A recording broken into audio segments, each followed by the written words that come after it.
Dhaka bank business mirror অনুষ্ঠানে সবাইকে আমন্ত্রণ জানাচ্ছি মিসবাহ জারিন খান। দর্শক, আজ আমরা আলোচনার বিষয় রেখেছি বিশ্বব্যাপী ব্যবসার প্রসারে শুল্ক ও বন্দরকে কার্যকরী করতে করণীয়। এ বিষয়ে আমাদের স্টুডিওতে দুজন বিশেষ ব্যক্তিকে আমন্ত্রণ জানিয়েছি। আমাদের সাথে রয়েছেন বিশিষ্ট ব্যবসায়ী তোফায়েল কবির খান, ব্যবস্থাপনা পরিচালক, খান ব্রাদার্স গ্রুপ। আমরা একজন বিশিষ্ট অ্যাডভাইজারকে পেয়েছেন যিনি আসলে এই সেক্টরে বিভিন্ন সময় কাজ করেছেন, গবেষণা করেছেন। তিনি হচ্ছেন স্থপতি আনোয়ার সেলিম, সাবেক মহাপরিচালক, জাতীয় রাজস্ব বোর্ড ও কাস্টমস মডার্নাইজেশন স্পেশালিস্ট, এডিবি। আমরা চলে যাচ্ছি আমাদের আজকের অনুষ্ঠানে। আপনাদের দুজনকে স্বাগত আমাদের অনুষ্ঠানে আসার জন্য। আমরা আসলে দেখছি যে যারা আসলে আপনারা আমদানি রপ্তানির সাথে জড়িত আছেন, আপনারা দীর্ঘ সময়ই আসলে চাচ্ছেন যে আপনাদের এই ব্যবসাকে বিশ্বব্যাপী ছড়িয়ে দেওয়ার জন্য যাতে কাস্টমস অর্থাৎ শুল্ক এবং বন্দরকে আরও সহজীকরণভাবে করা হয়, যাতে আপনারা খুব দ্রুত সময়ে আপনাদের পণ্য এক জায়গা থেকে আরেক জায়গায় রপ্তানি করতে পারেন বা আমদানি করে নিয়ে আসতে পারেন। একটু আমি জানতে চাই যে এই যে ব্যবসায়ীদের আমদানি রপ্তানির যে প্রক্রিয়া, এখানে আসলে বন্দর এবং শুল্কে আপনাদের ব্যবসায়ী হিসেবে কি ধরনের চ্যালেঞ্জ মোকাবেলা করতে হয়? আজকে একটু গুরুত্বপূর্ণ কোশ্চেন করেছেন। সেটা হলো যে আমাদের সারা বাংলাদেশের যে টোটাল অর্থনীতির যে একটা বড় বিষয়, সেটা হলো আমদানি এবং রপ্তানি। এবং আজকে 54 বছর পরে এসে আমরা যে প্রতিকূলতার মধ্যে পড়েছি, যে এটা আপনাদের কাছে বিশ্লেষণ করলে অনেক সময় লাগবে। তারপর আমি সংক্ষেপে যেটা বলি, যেমন আমরা আমদানি এবং রপ্তানি, আমদানিতে যে আমাদের প্রতিকূলতা যেগুলো আছে, যেমন আমাদের চিটাং পোর্টে মাল আসার পরে আমাদের আউটারে জাহাজ থাকে, জাহাজটা বার্তিন হয়ে আমাদের পোর্টে এসে লাগতে যায়। এখানে কোনো কোনো ক্ষেত্রে 3 দিন চলে যায়, কোনো কোনো ক্ষেত্রে 7 দিন চলে যায়। যাওয়ার ফলে দেখা যাচ্ছে মাদার ভেসেলগুলো, যারা আমাদের এখানে শিপিং যে কোম্পানিগুলো আছে এখানে মাদার ভেসেল দিতে চায়, তারা স্মুথলি আমাদের দেশ থেকে অপারেশন করতে চায় না। এবং দেখেন আমরা যে স্ট্যাটিস্টিক্সটা পাই, যে অন্যান্য দেশের যে এই এক কন্টেনার মাল দেখা যাচ্ছে যে $1600 কি $1200 লাগে, আমাদের দেশে এটা এসে $2200 হয়ে যাচ্ছে, $2500। বিভিন্ন সময় দেখা যায় এটা প্রচুর, বিকজ আমাদের যে এই বন্দরের যে ট্রানজিট টাইমটা আমাদের অন্যান্য কান্ট্রি থেকে আমাদের অনেক বেশি লাগে। আপনি যেমন সিঙ্গাপুর, শ্রীলঙ্কাতে যদি আপনি একটা মাদার ভেসেল নিয়ে যান, ওইটা দেখা যাচ্ছে 48 ঘন্টা থেকে 72 ঘন্টার মধ্যে টোটাল এই পোর্টে ল্যান্ড করার সাথে সাথে আপনার এই জাহাজ ফুল, একটা মাদার 20,000 টিউজের জাহাজ অথবা একটা বড় মাদার ভেসেল খালি হয়ে যাচ্ছে। আমাদের তো 14 দিন থেকে 21 দিন চলে যাচ্ছে একটা জাহাজ এখানে আমাদেরকে এখানে খালাস করে সমস্ত প্রক্রিয়া শেষ করতে। তো এই এত সময়ের জন্য যে আমাদের যে কস্টিংটা এখানে অটোমেটিক্যালি আমরা পার কন্টেনারে $400 থেকে $500 আমরা এখানে বেড়ে যাচ্ছে। এটা হলো ইম্পোর্টের ক্ষেত্রে। এখানে আমি আরেকটা ইনফরমেশান দিয়ে দিই, ইম্পোর্ট করার পরে আমাদের যে ডিক্লারেশনগুলো আছে, আমাদের সমস্ত ব্যবসায়ী যে আমাদের খারাপ তা তো না, আমাদের কিছু কিছু হয়তো মিস ডিক্লারেশন করে, 95% তো আমরা পজিটিভ ডিক্লারেশন করি। তারপরও যে আমরা কাস্টমসের যে দূরত্ব এবং কাস্টমসের যে দেখা যাচ্ছে যে আমরা বলতেছি অটোমেশন সিস্টেম, আসলে কিন্তু বাস্তবিক এখানে অটোমেশন সিস্টেম কাজ করে না। একটা ফাইল দেখা যাচ্ছে এন্ড এজেন্টে সাবমিট করার পরে দেখা যাচ্ছে যে এআরও আছেন, তারপরে এই সুপার কাস্টম যে আরও আছেন, একজন এআরও থাকলে একজন আরও থাকতেছে না, আরও না থাকলে অ্যাসিস্ট্যান্ট কমিশনার থাকতেছে না, জয়েন্ট কমিশনার থাকতেছে। দিস ওয়ে দ্যাট ওয়ে দেখা যাচ্ছে যে একটা ফাইল সাবমিট করার পরে 3 দিন 4 দিন চলে যাচ্ছে শুধু কাস্টমস থেকে প্রসেসটা কমপ্লিট করে যেতে। তো এই যে কাস্টমস থেকে একটা হলো যে পোর্টে আমাদের লং টাইম আমাদের যাচ্ছে, এবং কাস্টমসে দেখা যায় 3 দিন 4 দিন চলে যাচ্ছে আমাদের এই কাগজগুলো প্রসেস করে একটা ফাইল পাস করতে। আর যদি কোনো রকম ব্যত্যয় ঘটে তাহলে তো 15 দিন 1 মাস চলে যাচ্ছে একটা কাস্টমসে আমাদের একটা ফাইল পাস করতে। সেই ক্ষেত্রে দেখা যাচ্ছে যে আবার এখানে পোর্টের ড্যামারেজটা আমাদের অনেক বেশি চলে আসতেছে। পোর্টের তো দেখা যাচ্ছে যে আপনারা শুনছেন যে রিসেন্টলি আর একটা আইন করা হয়েছে যে প্রচুর আমাদের এখানে ইন্টারন্যাশনাল শিপিং এবং আমাদেরকে চার্জ বেশি ধার্য করতেছে। সেই দৃষ্টিকোণ থেকে যে সারা পৃথিবীতে যে এখন মডার্নাইজেশন যুগ চলতেছে এবং অন্যান্য দেশের যে সিস্টেম এবং প্রসিডিউর যে যত ফাস্ট হচ্ছে, আমরা দেখা যাচ্ছে যে ওই আগের জায়গায় চলে রয়েছে এবং আমাদের অনেক সময় এখানে হচ্ছে, যার ফলে দেখা যাচ্ছে যে আমাদের আমদানি এবং রপ্তানিটা আমাদের বাংলাদেশের স্মুথ অপারেশন হচ্ছে না। আমাদের সাথে যেহেতু এডিবির একজন স্পেশালিস্ট আছেন, আপনি তো এনবিআর এ কাজ করেছেন মহাপরিচালক হিসেবে দীর্ঘ সময়, এবং এই শুল্ক এবং এই কাস্টমস নিয়ে আপনার কাজের অভিজ্ঞতা অনেক। এখন আপনি কাজ করছেন এডিবির স্পেশালিস্ট হিসেবে, কিভাবে এই মডার্নাইজেশন নিয়ে এদেরকে আরও সহজীকরণ বা ব্যবসায়ীদের কিভাবে আরও স্মুথ ট্রানজ্যাকশন করতে পারে সেটি নিয়ে একটু কি বলবেন, যে আসলে এই অন্যান্য দেশের তুলনায় বাংলাদেশের শুল্ক ছাড়পত্র এত ডিফিকাল্টিস কেন? এর পিছনে আসলে কারণ কি? আর আপনারা যে এডিবি থেকে ওনাদের সাপোর্ট দিতে চাচ্ছেন মডার্নাইজেশনের জায়গায়, সেটি আসলে কবে নাগাদ ওনারা এই স্মুথ ট্রানজ্যাকশনটা করতে পারবে, সেটার কি কোনো আসলে রূপরেখা আপনারা তৈরি করেছেন? আসলে আমদানি রপ্তানি এবং আন্তর্জাতিক বাণিজ্য যেটা, সেটার মধ্যে বহুপাক্ষিক সংশ্লিষ্টতা থাকে। সেটা হচ্ছে যে একটা পক্ষ হচ্ছে আমাদের এখানে লোকাল পক্ষ বাংলাদেশের ভিতরে, আরেকটা হচ্ছে যে বিদেশে যাদের সাথে আমরা ট্রানজ্যাক্ট করি, যাদের সাথে আমরা বাণিজ্যটা করি। তো সেটার মধ্যে আবার বহু পক্ষ থাকতে পারে। সুতরাং সব মিলিয়ে এটা একটা মাল্টিল্যাটারাল প্রসেস। বাংলাদেশে যেটা হয়, বাংলাদেশের মধ্যে ইটসেলফ আবার যেমন আমাদের অতিথি মহোদয় যেটা বললেন, সেটা হচ্ছে যে কাস্টমসে এসে যে দেরিগুলো হয় বা যে ধরনের সমস্যাগুলো হয়, সেগুলো আবার কাস্টমসের সাথে অন্য অনেকগুলো অর্গানাইজেশনের সাথে যেই সম্পর্কটা আছে, সেই সম্পর্কের কারণে এই সমস্যাগুলো হচ্ছে। কথা হচ্ছে যে এখানে সমন্বয়ের কিছু সমস্যা আছে। সমন্বয়ের কিছু সমস্যা না, এই সমস্যাটা অনেক পুরনো সমস্যা। আর আমদানি রপ্তানির ক্ষেত্রে কমপ্লেক্সিটি যেখানে কমার কথা, বিশেষত 1990-এর দশকের শুরু থেকে এই বছর বাংলাদেশ কাস্টমসে এনবিআরে মডার্নাইজেশন প্রসেস শুরু হয়, অটোমেশন প্রসেস শুরু হয়। এবং বাংলাদেশে সবচেয়ে বড় আকারের যেই অটোমেশনটা হয়েছে সেটা হচ্ছে অ্যাসিকোডা থেকে শুরু করে এখন অ্যাসিকোডা ওয়ার্ল্ড বাংলাদেশ কাস্টমস ইউজ করছে। কিন্তু সেই ক্ষেত্রে অনেকগুলো সমস্যা আছে। সমস্যাগুলো হচ্ছে যে কোঅর্ডিনেশন যদি না থাকে, কোঅর্ডিনেশনের অভাবে, যেমন এই যে বহুপাক্ষিক সংশ্লিষ্টতার কথা বললাম অনেকগুলো সংস্থার সাথে, যেমন এখানে ব্যাংক আছে, C&F এজেন্ট আছে, শিপিং এজেন্ট, তারপরে হচ্ছে যে আর ডিস্ট্রিবিউটরি অ্যাসোসিয়েশন আছে, ব্যবসায়ী দেমসেলভস তারা। তো এদের মধ্যে যে সমন্বয়গুলো থাকা দরকার ছিল, অনেকগুলো গভর্নমেন্ট এজেন্সি আছে। কাস্টমসের আমি অন্য যে ছাড়পত্র পাওয়ার জন্য, কাস্টমস কিন্তু একদম লাস্ট এন্ডে আসে, শেষে আসে। যেমন অনেকগুলো ছাড়পত্র লাগে কোনো ক্ষেত্রে, বহু ক্ষেত্রেই। বিস্ফোরক অধিদপ্তর আছে, মাদকদ্রব্য নিয়ন্ত্রণ অধিদপ্তর, স্ট্যান্ডার্ড, BSTI, অনেকগুলো। তারপর আবার পরীক্ষা নিরীক্ষা করতে হয়, এইসব ব্যাপারগুলো আছে। যেহেতু কাস্টম একদম শেষ এন্ডে থাকে, সেই জন্য তাদের উপরে এসে আসলে ব্লেমটা পড়ে। তো এই ক্ষেত্রে যেটা করা দরকার ছিল সেটা হচ্ছে যে একটা লং টার্ম ভিশন থাকা দরকার ছিল। তো লং টার্ম ভিশনটা হয়তো সবারই সদিচ্ছা আছে, কাজ হয় না এই জন্য যে এইখানে কেউ পার্মানেন্টলি কাজ করতে আসে না, চাকরি করতে আসেন না। ওনারা হয়তো অনেক ক্ষেত্রে, সত্য কথা বলতে কি মানে, বিকজ আমি আমার হয়তো নিজের পরিধির বাইরে গিয়ে কথা বলতে পারি না, বাট আমি যেটা মনে করি সেটা হচ্ছে যে সরকারি চাকরি যারা করেন সেই ধরনের ক্ষেত্রে যেই সমস্যাগুলো হয় সেটা হচ্ছে তারা তাদের চাকরি বাঁচানো বা চাকরি ক্ষেত্রে উন্নতি করার জন্যই বেশিরভাগ সময় ব্যস্ত থাকেন, যে কীভাবে ঊর্ধ্বতন কর্তৃপক্ষের মনস্তুষ্টির মাধ্যমে তাকে ভালো জায়গায় যেতে হবে, ওই ধরনের কিছু একটা নির্দিষ্ট জায়গায় বসে একটা লং টার্ম ভিশন নিয়ে যে আমি একটা গোল অ্যাচিভ করব, সেটা কিন্তু আমাদের এখানে সুযোগ থাকে না, সুযোগগুলো থাকে না, বা সেই সুযোগগুলো হচ্ছে না। কিন্তু যদি আমাদের সদিচ্ছা থাকতো তাহলে এটা কিন্তু অনেক আগে করা সম্ভব ছিল। আপনি কিছুক্ষণ আগে ন্যাশনাল সিঙ্গেল উইন্ডোর কথা বলছিলেন বোধহয়। ন্যাশনাল সিঙ্গেল উইন্ডোটা অনেক আগেই শুরু হয়েছিল, যেটা মানে হচ্ছে যে যেই সব সংস্থার কথা আমি বললাম, অনেকগুলো সংস্থা হতে পারে, সেখানে প্রায় 40-50টা সংস্থা ইনভলভ হয়। সবগুলো সংস্থা যদি অটোমেশনের আওতায় আসে এবং তারা যদি কাস্টমসের যে সিস্টেম সেটার সাথে যদি ইন্টিগ্রেটেড হয়, তাহলে কিন্তু এই সমস্যাগুলো হয় না যেগুলো বলছেন যে আমাদের ARO থেকে আরও অ্যাসিস্ট্যান্ট কমিশনার, ডেপুটি কমিশনার সবার কাছে ফাইল যায়, এই সমস্যাগুলো হতো না। বাট স্টিল এখনও আমি মনে করি যেটা প্রতিদিন কাস্টমসে যেই পরিমাণ বিল অফ এন্ট্রি সাবমিট হয় তার বেশিরভাগই কিন্তু দিনে দিনে খালাস হয়ে যায়। বাট এটাও খুব একটা স্যাটিসফ্যাক্টরি না। তার কারণ হচ্ছে যদি 10,000 বিল অফ এন্ট্রি সাবমিট হয়, তার মধ্যে যদি 10টা করে বা 20টা 50টা করে যদি ডেইলি জমতে থাকে, তাহলে কুমুলেটিভ হয়ে যায় সেই জিনিসগুলো, এবং সেগুলোই কিন্তু আমরা বড় করে দেখি। ন্যাচারালি এটাও আমরা চাই না। এটাকে পেপারলেস করে ফেলা যায় না? পেপারলেস করে ফেলাটা অবশ্যই যায়, এবং উদ্দেশ্যটাই হচ্ছে পেপারলেস করে ফেলা।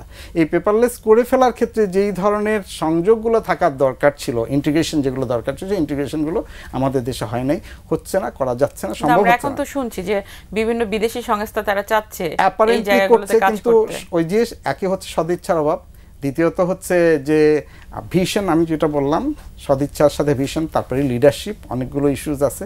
সেটার সাথে হচ্ছে যে এই যে সরকার পরিবর্তন, সরকারের নীতিগত পরিবর্তন, তারপরে সরকারি অফিসারদের নিজেদের এই বিষয়ে যথেষ্ট পরিমাণে উদ্যোগী হওয়া বা সাহসী থেকে কাজগুলো করা, সেই জিনিসগুলো হয়। এডিবি থেকে আপনারা কি কাজ করতেন, কিভাবে সাপোর্ট দিবেন? এডিবি থেকে অবশ্য আমি যেই জায়গাটায় কাজ করছি সেটা একটু ভিন্ন। আমি কানেক্টিভিটি নিয়ে কাজ করছি, এই সাব রিজিওনাল এবং রিজিওনাল কানেক্টিভিটি নিয়ে। সুতরাং সেটা একটু ভিন্ন ধরনের কাজ। বাট যেটা আমি মনে করি, যেহেতু আমি এনবিআর এর গবেষণা পরিসংখ্যানে ছিলাম, আমি পলিসিতে ছিলাম, আমি আইটিতেও ছিলাম, সেখানে সমস্যা যেটা হয় সেটা হচ্ছে যে আপনাকে যিনি গাইড করবেন, আমাকে তো একক কর্তৃত্ব কেউ দিচ্ছে না যে তোমার ইচ্ছা মতো তুমি যেভাবে করো ঠিক আছে তুমি করো সেটা, বিকজ আমার বস আছে, আমার বসের উপরে বস আছেন। আবার তারা একজন এসে একরকম বলছেন, আরেকজন কিছুদিন পরে তিনি নাই, আরেকজন এসে সেই পলিসি এবং পুরোটাই চেঞ্জ হয়ে যাচ্ছে। তো রিসেন্টলি আমরা দেখলাম যে চট্টগ্রাম বন্দরের পোশাক শিল্পের যারা উদ্যোক্তা আছেন বা যারা ব্যবসায়ী আছেন তাদের দীর্ঘ সময়ের কিছু পেমেন্ট আটকে আছে, এবং সেটার জন্য এই যে আপনার ট্যারিফ শুল্ক বৃদ্ধির জন্য 1 বছরের জন্য স্থগিত রাখার কথা বলা হয়েছে। তো এই জায়গাটা একটু জানতে চাই যে এই শিপিং লাইন যারা আছেন তারা এই ফরওয়ার্ডই বেআইনিভাবে তারা কার্যক্রম করার কারণেই বলা হচ্ছে যে এই ব্যবসায়ীদের টাকাগুলো আটকে আছে, এবং যার কারণে তারা ডিক্লারেশনগুলো এনবিআরকেও জানায়নি এবং বাংলাদেশ ব্যাংকেও দেয়নি, এবং এই সব কারণেই হচ্ছে গিয়ে দীর্ঘ সময় পোশাক শিল্পের ফান্ডগুলো আটকে আছে। এটি নিয়ে যদি একটু জনগণকে বলতেন যে আসলে বিষয়টি কি, বা ওই কমিটিতে আপনারা কি কাজ করছেন, এটি কবে নাগাদ শুরু হওয়া হবে, ব্যবসায়ীরা টাকাটা কবে পাবে? আমাদের এটা একটা সুনির্দিষ্ট কোয়েশ্চেন আপনি বলেছেন, আমি এই মিটিংয়ে ছিলাম। সেটা হলো যে চিটাগাং পোর্ট অথরিটি আমাদের যে টেরিফগুলো আছে বিভিন্ন, যে আমাদের 20 ফিট বেসেলের, 40 ফিট বেসেল এবং আদার যে চার্জগুলো আছে, আগে এটা 1996-এ আপনার প্রথম ইমপ্লিমেন্টেশন হয়েছিল, টেরিফটা বাড়ানো হয়েছিল। সেটা আবার এই গভর্নমেন্ট এসে, নতুন যে তত্ত্বাবধায়ক সরকার এসে এটাকে আবার উদ্যোগী হয়ে তারা বলছেন যে চিটাগাং পোর্ট এবং বে টার্মিনাল করার জন্য প্রচুর ফান্ডের একটা দরকার। সেটার জন্য তারা পোর্টের যে ইনকামগুলো আছে এটা বাড়ানোর জন্য পোর্টের চার্জ এবং দেখা যাচ্ছে যে শিপিং এজেন্ট থেকে যে চার্জগুলো আছে, এটা একটা জিনিস দেখা যায় আগে ছিল দেখা যায় $60, এটা করে ফেলেছেন ওনারা $180। এভাবে করে একটা ব্যাপকভাবে তারা ওনারা একটা ট্যারিফ বৃদ্ধি করার জন্য দিয়েছেন, যার ফলে দেখা যায় আমাদের যে এই বিজিএমই আছে, বিকেএমই আছে এবং আমাদের যে আদার যে আমাদের ইন্ডাস্ট্রি যে ট্রেড বডি আছে, আমিও একটা ট্রেড বডির সাথে জড়িত। সেই ট্রেড বডিতে আমরা মিটিংয়ে গিয়েছিলাম, আমরা বলছিলাম যে 1996 সালের পরে এখন 2025 সাল, প্রায় অলমোস্ট আমাদের এই প্রায় 30 বছরের ভিতরে মতন হয়ে যাচ্ছে। হঠাৎ করে 30 বছর এসে যদি আপনি 96 থেকে যদি আপনি গ্র্যাজুয়ালি প্রতি 5 বছর পরে পরে বাড়াতেন, তখন এটা দেখা যাচ্ছে যে ব্যবসায়ীদের একটা এফোর্ড করার একটা সুযোগ ছিল। এখন হুট করে এসে আপনি যদি ওই পুরো 96-এর বারটা যদি আপনি 2025-এ এসে পুরোটা দিয়ে দেন, তাহলে তো আমরা এটা এফোর্ড করতে পারবো না। এবং আমদানি রপ্তানিতে একটা ব্যাপক এখন, এবং ইতিমধ্যে দেখেন এটা একটা ব্যাপক প্রবলেম সৃষ্টি হয়েছে, যার মধ্যে কিছুদিন আগে আমাদের উপদেষ্টা মহোদয় বলছেন যে এটা 1 মাসের জন্য স্থগিত করা হলো। এটা আমাদের আরো জানার আছে, আমরা একটা বিরতিতে যাই, বিরতির পর আবারও ফিরছি। দর্শক, আমরা একটা বিরতিতে যাচ্ছি, বিরতির পর আবারও ফিরছি ঢাকা ব্যাংক বিজনেস মিরর অনুষ্ঠানে। ঢাকা ব্যাংক বিজনেস মিরর অনুষ্ঠানে আবারও আমন্ত্রণ। জি, আপনি বলছিলেন আমাদের যে শিপিং এজেন্টগুলো আছে, যেমন আমাদের ব্যবসায়ীদের সাথে তারা যে এই প্রতারণাগুলোর মধ্যে আমরা যেটার মধ্যে পড়েছি, ওরাও আমাদের কাছে মেন ফাংশনাল করছে। দেখা যাচ্ছে যে আমাদের যে এক্সপোর্টারের সাথে আমাদের কমিউনিকেশন হলো যে আমাদেরকে 14 দিন আমাদেরকে ফ্রি বোর্ড দিবে একটা এই কন্টেনারে। দেখা যাচ্ছে যে ওরা 7 দিন পরে এটাকে কী করে ডাবল চার্জ আমাদেরকে করে রাখছে। এটা হয়তো আমরা ডকুমেন্টেশন ক্লিয়ার করে না, এবং আমাদের যারা এই কমার্শিয়ালি যারা ইনভলভ আছেন ওনারা হয়তো এগুলা করেন না। এবং এখানে শিপিং এজেন্ট, তারপর আমাদের কাস্টম সেভেনের, এটাও একটা চক্র আমাদের ব্যবসায়ীদের কাছ থেকে কীভাবে টাকা ওনারা হাতে নেওয়ার জন্য এটা এখানে কাজ করছেন। এবং চিটাগাং পোর্ট যে ব্যবস্থাটা নিচ্ছেন, যে এই যে হঠাৎ করে যে এত বাড়িয়ে দেওয়ার ফলে অবশ্যই আমরা তো আসলে দেখা যাচ্ছে যে ব্যবসাটা কতটুকু আমরা সেফটি সিকিউরিটিতে করতে পারতেছি। আসলে যে আমরা বাংলাদেশে অন্যান্য দেশের তুলনায় কি আমরা সেফটি সিকিউরিটি ব্যবসাটা করতে পারতেছি? অবশ্যই না। আপনি একটা জিনিস চিন্তা করেন, আমরা একটা বন্ড লাইসেন্স দিলাম, আমাকে দেওয়া হলো যে 2000 মেট্রিক টন আমি মাল আমি একটা বন্ডের আনতে হবে। আমাদের হয়তো হঠাৎ করে যে এখন যে সিচুয়েশন হলো যে আমেরিকা অন্যান্য দেশে ট্যারিফ বাড়ায় দেওয়ার ফলে আমাদের গার্মেন্টসের প্রচুর অর্ডার আসতেছে। আসার ফলে দেখা যায় আমার এখানে 2000 মেট্রিক টন না, তো আমার এখানে 3000 মেট্রিক টন। হঠাৎ করে মাঝপথে এসে যখন আমার ডিমান্ডটা বেড়ে গেল, আমি যখন কাস্টমসে গেলাম, গিয়ে বললাম যে ভাই আমার তো এখন 2000 মেট্রিক টন আমার আপনি ক্যাপাসিটি দিয়েছেন, এখন তো আমার এই অনেক বেশি বেড়ে গেছে। তখন ওনারা মেশিন টেশিন অ্যানালাইসিস করে ওই পারমিশনটা দিতে দেখা যাচ্ছে যে বায়ার তো আমাকে নক করতেছে, তুমি অর্ডার নাও, নিয়ে তাড়াতাড়ি প্রোডাকশন করে আমাকে 45 ডেজ থেকে 60 ডেজের ভিতরে বায়াররা আমাদের কাছ থেকে পুরা ইম্পোর্ট করে এক্সপোর্ট করে তারা শিপমেন্ট চায়। তো সেই ক্ষেত্রে আমরা দেখা যাচ্ছে কাস্টমসে এখানে দেখা এই বন্ড কমিশনারটা গিয়ে একটা ফাইল প্রসেস করে এটাকে বাড়িয়ে এবং এটাকে যুক্তি দিয়ে অ্যানালাইসিস করতে করতে এখানে দেখা যাচ্ছে 40 ডেজ থেকে 50 ডেজ চলে যায়। আপনার কাছে হয়তো অনেক ইনফরমেশন আছে। তা আমরা কিন্তু এখানেও একটা বিশাল প্রতিবন্ধকতার মধ্যে পড়ছি।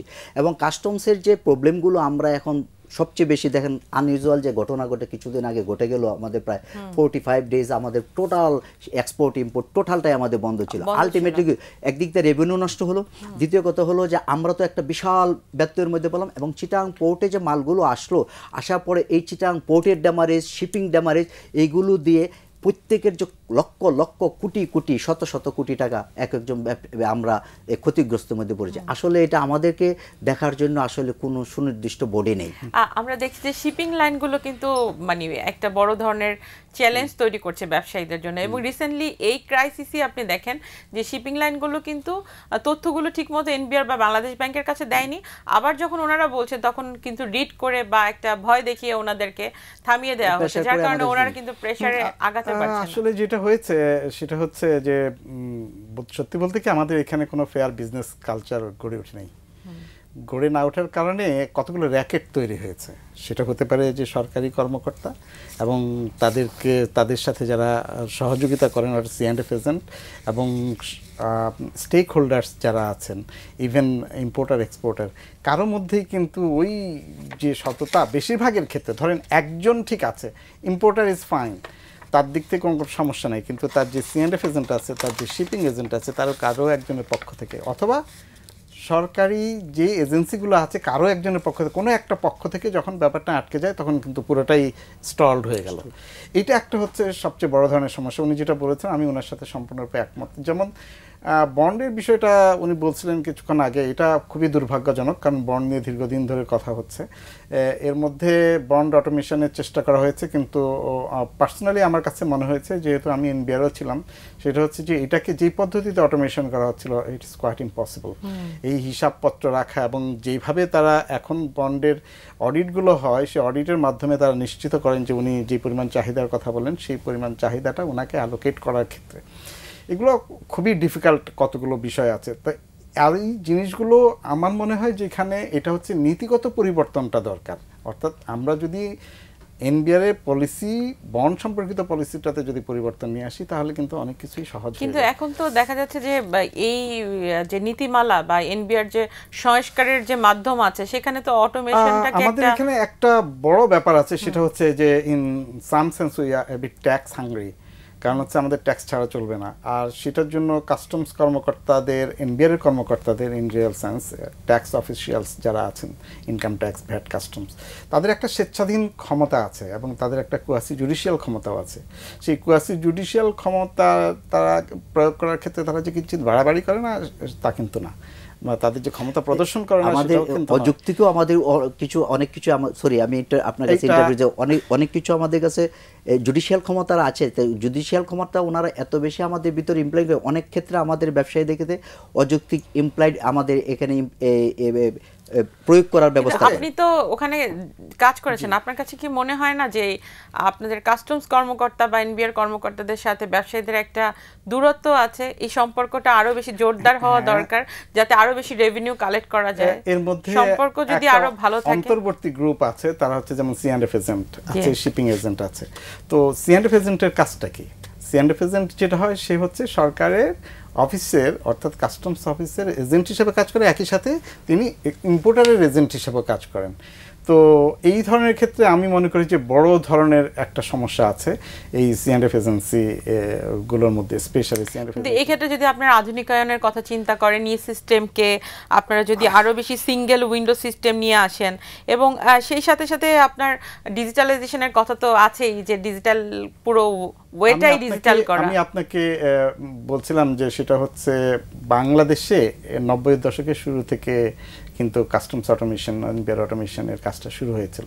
তো 90 দশক থেকে আজকে 35 বছরে এটা যে পরিপূর্ণ রূপ লাভ করেনি, এটা আমি মনে করি এটা একটা বিরাট দুর্ভাগ্যজনক ব্যাপার। বাট এখন তো এআই এর যুগ, তো এখন তো আরো ইজি সিস্টেম অ্যাকোমোডেট করা। But the most important thing is man behind machine and man behind system is most important.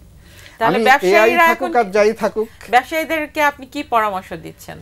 ব্যবসায়ীদেরকে পরামর্শ দেওয়ার চেয়ে তারা তাদের পক্ষ থেকে যতটুকু আইন কানুনের মধ্যে থেকে সৎভাবে ব্যবসা পরিচালনা করবেন। কিন্তু তাদের তো এই সিস্টেম লসের কারণে তাদের তো প্রাইসিং হাই হয়ে যাচ্ছে, প্রোডাক্টিভিটি তাদের নষ্ট হচ্ছে এবং পরবর্তীতে গিয়ে দেখা যাচ্ছে যে বায়ারের সাথে সম্পর্ক নষ্ট হচ্ছে। এটা সত্য, কিন্তু এটা আপনি যেটা বলছিলেন সেটা হচ্ছে যে আমি প্রথমেই বলছিলাম এটা কিন্তু মাল্টি পার্টি এবং মাল্টি অর্গানাইজেশন সমস্যা। এই সমস্যাটা মানে সরকার যদি দীর্ঘমেয়াদী পদক্ষেপ নিতে চায় সেখানে আপনার কি পরামর্শ থাকবে? সেই ক্ষেত্রে যেটা হবে সেটা হচ্ছে, যেমন আমি ছোট্ট কতগুলো উদাহরণ দিই।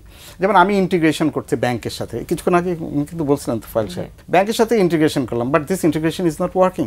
যদি সেটা কাজ না করে, আমার এখানে ব্যান্ডউইথ নাই, আমার এখানে কানেক্টিভিটি নেই, আমার এখানে ইন্টারনেট স্লো, আমার এখানে সার্ভার ডাউন হয়ে থাকছে, আমার এখানে যে আইটির লোকজন আছে দে আর নট স্পেশালাইজড, তারা সময় মতো সাপোর্ট দিতে পারছে না। সুতরাং যেটা করতে হবে সেটা হচ্ছে যে ইন টোটালিটিতে এই কাজগুলো করতে হবে। যেমন আমি ব্যাংকের সাথে কানেক্টিভিটি করলাম কিন্তু আমি ব্যাংকের কানেকশন পেলাম না, লাভটা কি হলো? কোনো লাভ হলো না, আমি তো এক জায়গাতে স্টলড হয়ে গেলাম। বরং এই ধরনের ক্ষেত্রে অটোমেশন যদি হাফ হার্টেডলি করা হয় সেটা উপকারের পরিবর্তে বরং অপকারটা তৈরি করে বেশি। সমাধানটা কোথায়? সমাধানটা হচ্ছে যে আমাকে ফুল হার্টেডলি অটোমেশনের কাজগুলো করতে হবে এবং সুচিন্তিতভাবে করতে হবে, যথেষ্ট ভিশন নিয়ে কাজ করতে হবে। আমি আজকে অটোমেশনের কাজ করলাম, কালকে সেটা অবসলিট হয়ে গেল। এই ধরনের কাজগুলো তো হচ্ছে। এই ধরনের কাজ হওয়ার পিছনে দায়ী হচ্ছে ওই যে বললাম যে সরকারি অফিসাররা তারা জায়গা মতো থাকে না, তাদের মোটিভেশন থাকে না, অথবা যারা মোটিভেটেড তাদেরকে পাত্তা দেওয়া হয় না। আপনি সেখানে কোনো ভালো কাজ করতে যাবেন, you will then right then will be cut to side. রপ্তানিকারক হিসেবে কি চাইবেন, সরকারের কাছে কি নির্দেশনা চাইবেন? গভর্নমেন্টের কাছে একটাই আবদার থাকবে, যে কোনো একটা কান্ট্রিকে আপনি ফলো করেন, সারা ওয়ার্ল্ড যে সারা পৃথিবী, আমরা তো আগে যাচ্ছি, আমরা মধ্যম আয়ের দেশের দিকে আমরা বলতেছি। এই আমাদের তত্ত্বাবধায়ক প্রধান বলছেন যে আমরা কীভাবে অল্প দিনের মধ্যে মধ্যম আয়ের দেশে যাইতে হলে যে আমাদের যে অনেকগুলো পয়েন্ট আছে সেইগুলোর মধ্যে আমাদের এক্সপোর্ট ইম্পোর্ট এবং টোটাল যে জিডিপি সব কিছু মিলে আমাদের কাজ করতে হবে। এবং একটা দেশকে স্পেশালাইজড ধরে, যেমন চায়না তো এখন ওয়ার্ল্ডের সবচেয়ে লার্জেস্ট এক্সপোর্টার, সেই দেশটা কিভাবে এক্সপোর্ট করছে সেই পয়েন্টটাকে ফাইন্ড আউট করে আমাদের গভর্নমেন্টের কাছে নির্দেশনা দেবে। Customs, bank, CNDF, shipping agent, হ্যাঁ, এবং যারা এই শিপিং লাইন যারা আছে সবাই মিলে আমাদেরকে এই সাপোর্টগুলো দিলে আমরা ব্যবসায়ীরা কাজ করার জন্য প্রস্তুত। এবং আমরা বাংলাদেশে তো এক্সপোর্ট করছি, রিয়েল টার্মে প্রচুর এক্সপোর্ট হচ্ছে, অনেক ধরনের, শুধু যে আরএমজি এক্সপোর্ট হচ্ছে নট লাইক দ্যাট, আরও তো এক্সপোর্ট হচ্ছে। আমাদেরকে সেইটাকে কাজ ধরে আমাদেরকে আগে যেতে হবে, তাহলে আমরা উদ্দেশ্য হাসিল করতে পারব। আমরা আশা করছি এই কাস্টমসকে বিশেষ গুরুত্ব দেওয়া উচিত আমদানি রপ্তানি আরো বেশি বাড়ানোর ক্ষেত্রে, কারণ এটা নিয়ে আসলে যে গভর্নমেন্টই আসে তারাই কিন্তু বন্দরকে বিশেষ গুরুত্বের সাথে দেয়। আমরা শুনছি যে বন্দরকে অটোমেশনের জন্য সব কার্যক্রম এগিয়ে নিয়ে যাওয়া হচ্ছে। আমরা আশা করছি বিশ্বব্যাপী বাংলাদেশের ব্যবসার প্রসারে আমদানি রপ্তানিকে এগিয়ে নিয়ে যেতে শুল্ক এবং কাস্টমসকে বিশেষ গুরুত্ব দেওয়া হবে এবং সেজন্য অটোমেশনের জন্য সহজীকরণ প্রক্রিয়া করা হবে ব্যবসায়ীদের স্বার্থে। আপনাদের দুজনকে অসংখ্য ধন্যবাদ আমাদেরকে সময় দেওয়ার জন্য। ধন্যবাদ আপনাকে। দর্শক, এই ছিল আজকের মতো ঢাকা ব্যাংক বিজনেস মিরর অনুষ্ঠান। দেখা হবে আগামী সপ্তাহে। সেই পর্যন্ত সবাই ভালো থাকুন, সুস্থ থাকুন, নিরাপদে থাকুন।